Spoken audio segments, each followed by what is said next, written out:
आज की इस स्पिरिचुअल क्लास में आपका बहुत बहुत स्वागत है। देखिए, मुझको एक ऐसा आध्यात्मिक दृश्य दिखाया गया जो आधा दृश्य तो मैंने सोते हुए देखा था और आधा जागते हुए देखा था। जी हाँ।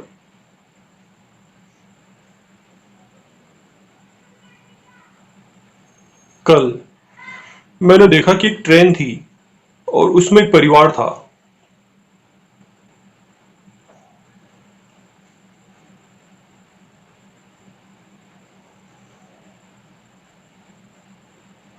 तो उसमें एक पिता थे, उनके बच्चे थे।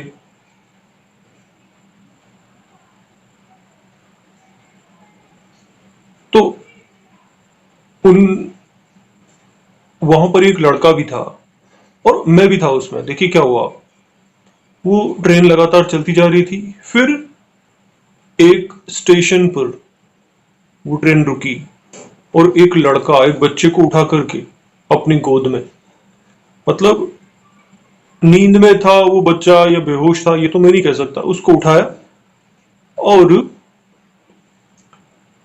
ट्रेन से उतर गया और दौड़ने लगा। सब लोगों ने कहा अरे कहां लेके जा रहा है। तो सब लोग उसके पीछे पीछे उतर गए ट्रेन से और रास्ते में जो भी आ रहा था उन सबको हटाता हुआ वो स्टेशन से बाहर दौड़ने लगा। और वहां पर बहुत सारे पेड़ थे, ऊंचे ऊंचे पेड़ थे।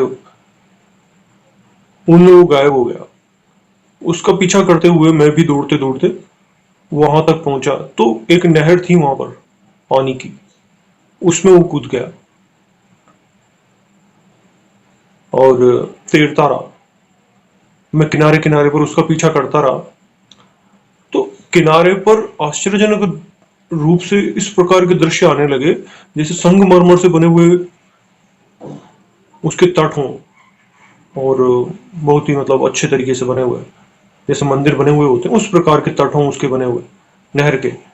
आगे बढ़ते गए और मैं ये देख रहा था कि इतनी दूर तक वो कैसे तैर पाया, इतनी एनर्जी कहां से आई उसमें दौड़ने की और पानी में तैरने की। इस प्रकार का दृश्य दिखाया गया था कल।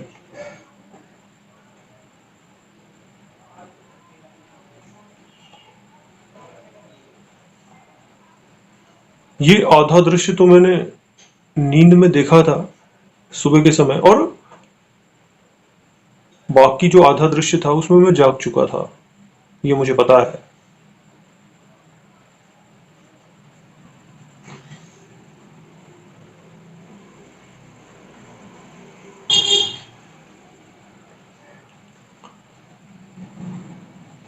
इस प्रकार की घटनाएं इस प्रकार के सचमुच में भी हुए हैं और बहुत बड़ी खबर बनी थी।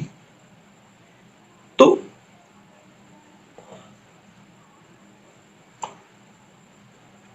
आध्यात्मिक जो दृश्य दिखाए जाते हैं उनके पीछे कोई ना कोई रहस्य तो होता ही है।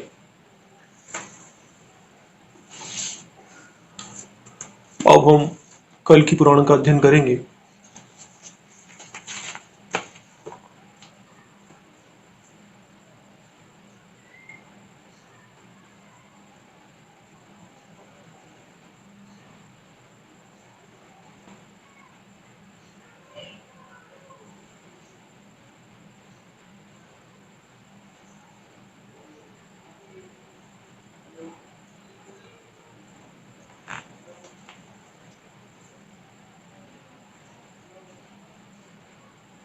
कमलों की माला पहरे हुए वह पद्मा शुक के ऐसे अलौकिक और अद्भुत वाक्य को सुनकर मुस्कुराती हुई कहने लगी कि तू कौन है और कहां से आया है।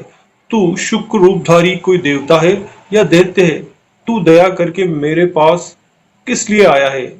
यह सुनकर शुक बोला कि मैं सर्वज्ञ और सर्वशास्त्र के अर्थ तथा तत्व को जानने वाला हूं।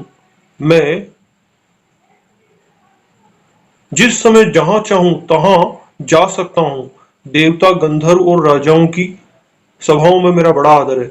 मैं अपनी इच्छा अनुसार आकाश में विचरण कर रहा था, तुम्हें देखने के लिए यहां आया हूं।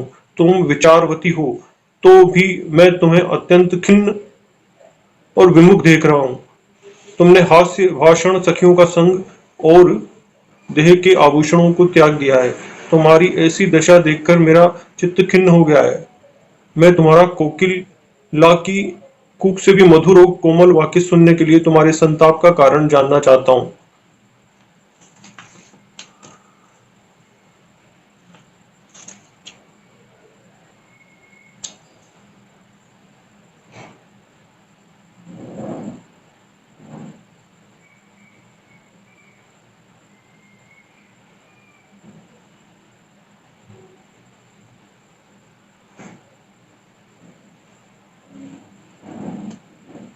तुम दूसरी लक्ष्मी ही हो।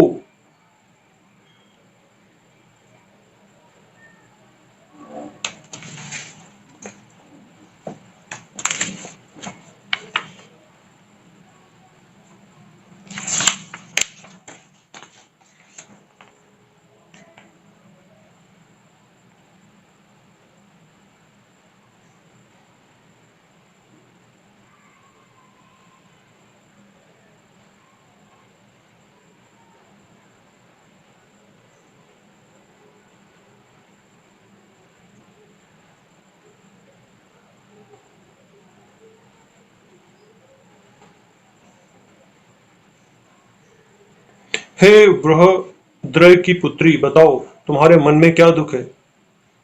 हे भामिनी, मैं देखता हूं कि तुम्हारा तुम रोग के बिना ही तपस्या से दुर्बल हुआ सा प्रतीत हो रही हो।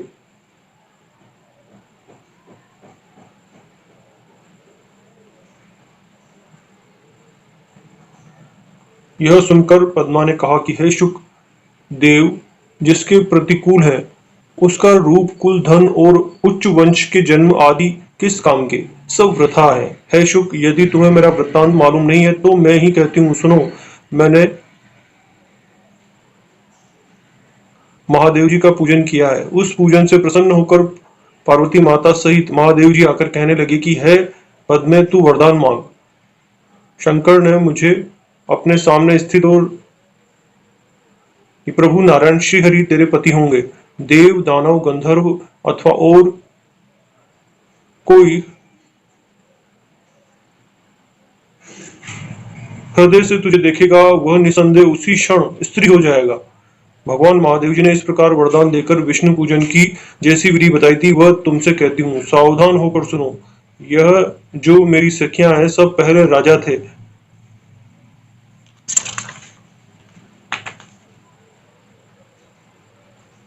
इन सब राजाओं को मैंने स्वयंवर में बुलवाया था। ये सब तरुण, गुणवान, रूपवान और अत्यंत ऐश्वर्यवान थे। ये सब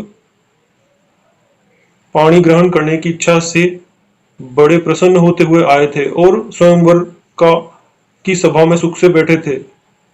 मैं रत्नों की माला लेकर मनोहरी क्रांति को फैलाती हुई स्वयंवर सभा में आई। ये राजे मुझे देखकर मोहित होकर पृथ्वी पर गिरने लगे और फिर अचंभे के साथ उठकर उन्होंने देखा कि ये सब स्त्रियां बन गए हैं।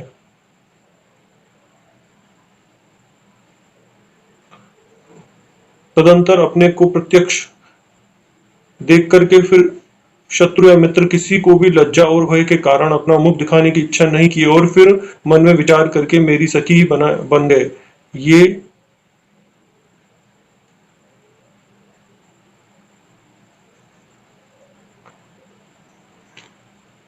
ये मेरी सखियां संपूर्ण गुणयुक्त और मेरी प्रेम पात्र हैं। ये सब मेरे साथ तप, विष्णु पूजा और विष्णु भगवान का ध्यान करती हैं। इस प्रकार कानों को सुख देने वाले और अपने मन की इच्छा के अनुसार पद्मा के वाक्य को सुनकर शुक ने उचित वचनों से पद्मा को संतोष दिया और विष्णु पूजा विषयक कथा की बातें करने लगा। छठा अध्याय समाप्त।